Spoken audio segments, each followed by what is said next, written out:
الباب الخامس عشر دمبغال سابو جو بانغال الهدانة ممانا نغال يوتين في فوتاغول هي القيام بتربية الصبي بمعنى دونكو إما غول دارو نيبا نيوغول باي كوي كوي إرينو غول كوي أينو غول كوي نموتيري كدو يتي الهدانة فوتاغول عن عبد الله بن عمرو رضي الله تعالى عنهما أن امرأة ونن سناجو وقالت إننا يا رسول الله إن ابني هذا عنده بيداو كان ولاتك batani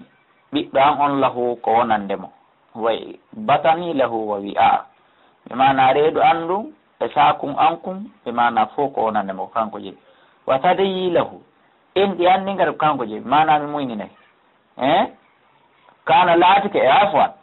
wo kana laatike o ɓiɗɗo an ɗon batani reedu andum lahu wi'a ko ndun sakum makko ka wonno ɗon wa tadayi en ɗi anndi lahu siga ko ɗin woni yarnirɗi makko ɗin ko ɗi woni ko yarnira wo hijiri ɓaawo angol lahu wonande mo hewan ko ngoni weeyo ka o ƴawata ɗon wa in abahu si tawi noon ɓen o tallaɗani accitila wa arada o faalama an yanzi'ahu minni nde o jaɓitatamo e junngo a hoore ittere mone o inna ɓay ko kanko jeyi ko ɓaawo angon woni ƴawrugal weeyohum makko ka o ƴawata ɗon o fawto ko en ɗi anndi woni ndiyam makko ko o yarata kon ko reedu andoni sakuhum ka o naata ɗon o waalo ɓen makko accitila wi'i jaɓitaymo e junngo ko honno ɗon fa qala wa rasulullah sallam nelaɗo Allah jaabi mo anti haqqu bihi bam makko mara droit jaɓɓutugol mo ko an ɓuuri handude e makko malam tan ki en tant que a hokkitiraka en tant que a jombata ka wonnata e makko rawahu abou ahmed wa abou dada sahlaki mo andi ɗi muskilaji no yande hakkude sonnaɓe sertuɓe modi mum buy ɓoɗodira e bobon kala inna ko kañum jogoto bobon donc kongal andugol o hadis bobon en tant que o timminal duuɓi 6 ko nene makko ɓuuri handude e wondugol e makko wana ɓe hurayra radiallahu taala an anna imra'atan no sonnajo ko qalata in ya rasulallah inna zawji no ɓeygo am yuridu himo faala an yadhaba bibunide o naɓata ɓiɗɗo on wawara nafaani gom ɗile o nafila wa sakani o yarnila min biiri abi on mba'i modde e ndu kolloruɗo mi mana ɓe moodi an faalama nde o jaɓitata ɓiɓɓe am ɓen o naɓa ɗulle ko ɓiɓɓe am ɓen awlegoye nafilan fewndo kamɓe woni lan ƴogande kamɓe olla waɗande ɗum ɗo e ɗum ɗo fa jaa zawju ha moodi makko kadi ari fa qala nabi sallah sallam nelaɗo maki ya gulam kayo payko hino biroma hino ɓemma hada abuka wa hadihi ummuka o ko yimma ko ɓemma fa hudu bi yadi ayihima chita jogo jungo kamo faalaɗa e mum yaada a suɓinama fa akada bi yadi ummi o jogiti junngo yuma makko ngon fanfalaɗata ɓe biro makko yaade e makko toujours ko anndingol ɗen bobo hum kun ɗoyo kun ƴoƴi kun hellife ɗoyo kun janɗu ko nene makkum ɓuri handude e wondugol e makkum rawa ahmad wal arba o sahaw tirmidi en tant qu'on timminal duuɓi 6 suɓingol ala kaka baba nene makkum konta ko si kon timmini duuɓi 6 noon kon suɓine wa rafi ibn sinan annawno kanko aslama o silmuno wa abat imratuhu ɓeygo makko sali an tuslimande o silmata fa aqada nabiyu nelaɗo Allah joƴƴini al umma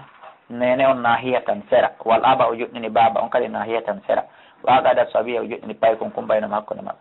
famala ila ummi paykon ko hiili yaari ka nene mum andi ko nene on ko ɗon yurmen nden ɓuuri fagal nelaɗo maki Allah mahdi Allah fewnu o famala ila abi o yilti o oñori o arti ka baba makko fa akhadahu awa baba makko ƴettimo yaade mum si paykon ko janɗi ko suɓingol أخرج أبو داود النسائي وصححه الحاكم وعن البراء بن عازب رضي الله تعالى عنهما أن النبي صلى الله عليه وسلم قد بنياوي في ابنة حمزة في بنت حمزة لخالتها في نين مكة مولو يون دانكمو بابا حمزة فاتك ما دum awale goy baal sonnajo nene paykon kon fatike be nara yo nene makko to go so newmo be maka al khalatu bi manzilati al ummi nen togo ko soko remplaçant nene soni nene may akhraj al bukhari wa akhrajana yaltina hadith ahmad min hadith ali radiyallahu ta'ala qala wal jariyatu inda khalatiha kordo e jungo nene makko to goso wal jariyatu jiwunkum inda khalatiha ko wonu takko nene makko to goso fa innal khalata andeno nen to goso walidatun ko jibindo mana ko lonto nene kono noon yo Allah woɗɗinan en yumma men mayde law dey ma yumma ɓiɓɓe men ɓen mayde law wan abi hurayrata radiallahu taala an qala qala rasulullah sallam nelaɗo maki ida ata ahadakum si goɗɗo e moɗon ari khadimuhu kurkadu makko num si goɗɗo e mon addani kurkadu makko num ɓe to ami ñametemo ida ata ahadakum si addani goɗɗo e mon khadimuhu kurkadu makko num ɓe to ami ñamete makko on fa illam yujlisihu ma so joɗɗinta kurkandu makko nun takko makko ɓe ñaama ɓe hawta bete awa haray fal yunawilhu luguma tan yo tamo mo sayre aw luguma tan ma caaƴe ɗiɗi haray ko ɗum ɓuri labeede wona yo taw hara ñaamete ma on ko façon feere ñaamete kurkaɗ ɗin ko façon feere so kurkaɗu ma ɗum soodoyi addi ma defi addi ɓanni ko ya joɗɗinmo hawto si ɗum newota ko awa tamo mo sayre ma caaƴe ɗiɗi o humpito ko on ɗan ñaamude ko muttafaqun alayhi wa lafzu lil Bukhari hadise wulure temdere capanɗe joyi e joyi wa an ibnu umar radiallahu taala anhuma ani nabi sallah sallam qala wi udibat imratun sonnajo letta no naada yite fi hirratin fi ñaariru sajanata ha o jogitindu o sokindu fihi ndu bonnimo hatta matata ha ndu maayi fa dakalati nara o naati yite fi asabu mayre ko waɗi noon laahiya ato amataha e nder ko jogitindu kon o ñamminaali ndu wa sagataha o yarni ndu idi yahaba sata tumande o jogitindu ko wana noon kadi wala hiya o naali kadi tarakattaha o accitinu taakulu ndu yendu ñamanoyi hoore mayru min khashasil ardi immorde huɗo kon ka leydi kulloɗo ka leydi ndu yaade hoccitan hoore ɓe mana o ñamminaali ndu o accitalndu ndu ñamanoya hoore mayru saabu ɗum ɗon o letta ɗum ɗo ko mummunte kon no faamu ɗon fi pinuɗo ibnu adama lettuɗo ibnu adama jogitorɗo ibnu adama nguure makko on kon ɗum faamu ɗon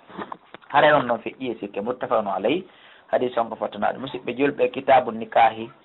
dambugal e deftere jeetata ɓere nden haray ko ɗum woni ko lanni haray kala ko faamini ko immorde Allah subhanahu wa ta'ala kala kadi burwi ko nanɗon nder ton haray on yaafoto musidɓe julɓe mi joganaki hoore an sambru hassa kami jooɗoto mi janga ɗum ɗo haray hino ɓitti seeɗa ko sabu tun awa anniye fiyo diina kan yaaju hara on tigi geɓu mum no toon sababu mum no toon naaji on tigi e ɗe golle haray on yaafoto kala ɓittende ko heɓu ɗon e muɗum toon kala ko faamu ɗon ko immorde Allah subahana taala kala ko on faamali on nodda e numéro téléphone ji ɗin mi faamintinoto on embere komi faami kon téléphone ji andi noon ouvert ɗi ɗannintaki si mi faamali e ko landi ɗon ko mi tindinayi on defte ka yawton ndaaron